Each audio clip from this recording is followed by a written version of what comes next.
હું અત્યારે તમારી સમક્ષ બહુ મોટો હાસ્ય કલાકારને રજૂ કરવા નથી જઈ રહ્યો, હું બહુ મોટા સાહિત્યકારને રજૂ કરવા નથી જઈ રહ્યો. મયરમાં મંડળું નથી લાગતું જેવા મૂવીના અભિનેતા છે એને રજૂ કરવા નથી જઈ રહ્યો. કેટલા એવોર્ડ એમણે મેળવેલા છે એમને રજૂ કરવા નથી જઈ રહ્યો, પણ હૃદયના નાદથી યાર આજે મારો વિદ્યાર્થીને રજૂ કરવા જઈ રહ્યો છું.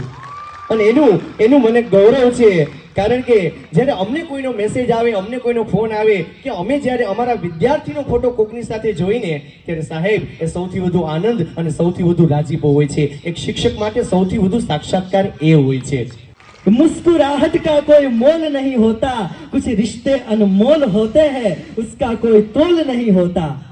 कि लोग मिल जाते हैं अक्सर हर मोड़ पर, लेकिन हर कोई आपके जैसा अनमोल नहीं होता.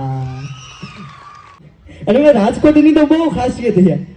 મૂળ રાજકોટનો છું ને આપણે રાજકોટમાં સંસ્કૃતિ હજી જીવંત છે. એનું સાક્ષાત ઉદાહરણ ગુલાબદાન બારોટ કહે છે કે સલામતી નથી આજે કોઈ પણ શહેરમાં, સૌ કોઈ રાત્રે બહાર નીકળતા બીવે છે. આવો અમારા રાજકોટ શહેરમાં હજી સંસ્કૃતિ જીવે છે. આજી કાંઠે શહેર અમારું અને આજી કાંઠે ડેમ છે. આજી કાંઠે શહેર અમારું અને આજી કાંઠે ડેમ છે. આવો રોકાવ પછી કહેજો રંગીલું રાજકોટ કેમ છે. આ ગુલાબદાન બારોટના એ શબ્દો મને આજે યાદ આવે. પણ અહીંયા બધા વિદ્યાર્થી જ બેઠા છે ને તો એની જ વાત કરું. મારો પણ એક સમય વિદ્યાર્થી કાળનો રહેલો. એમાં વિદ્યાર્થીઓમાં કેવું હોય, છોકરા ને છોકરીઓ પરીક્ષા દેવા જાય ને, એટલે છોકરીઓ જ્યારે પરીક્ષા દેવા જાય, બે છોકરીઓ વાતો કરે, મને આ ક્વેશ્ચન નથી આવડતો, મને આ સોલ્વ કરતા શીખવાડીશ, આ કઈ આ ફોર્મ્યુલા મને બતાવ. અને એ જ સમય જ્યારે છોકરા પરીક્ષા દેવા જાય ત્યારે હું બાર વાત કરે, તારા બાપાને બતાવજો, આવડતું નથી, કાંઈ વાંચી નથી ગયો. આ છોકરા ને છોકરીને પાછળ નક્કી કરે બધા.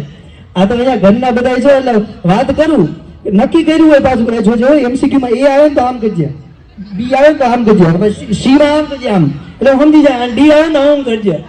મારા દીકરા ચોરી કરે પકડાય નહીં, કઈ રીતે હાલે? આ છોકરા છોકરીનો અંદરની જુગાડ હાલતો હોય. આજે સાહેબ બેઠા છે, મેં કહી દીધું, હવે બધા બચીને રહે.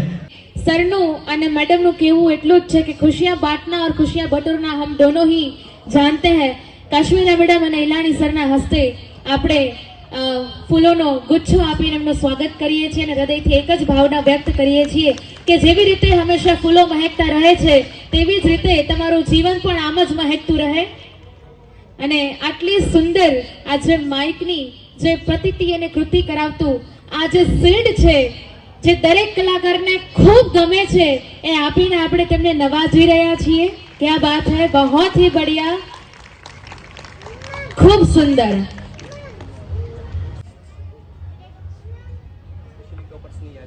જોરદાર તાળીઓ થવી જોઈએ ટોપર્સની યાદી. Yes sir. અને પ્રેમભાઈ અમારો એવો સહૃદયી ભાવવાળો છે, એટલે ખાસ કહેવું પડે કે ઇतना મત મુસ્कुराओ कि फूलों को खबर हो जाए. એ હંમેશા હસતો જ હોય. જોજો, इतना मत मुस्कुराओ कि फूलों को खबर हो जाए कि वो तारीफ करे तुम्हारी और तुम्हें नजर लग जाए, कि वो तारीफ करे तुम्हारी तुम्हें नजर लग जाए.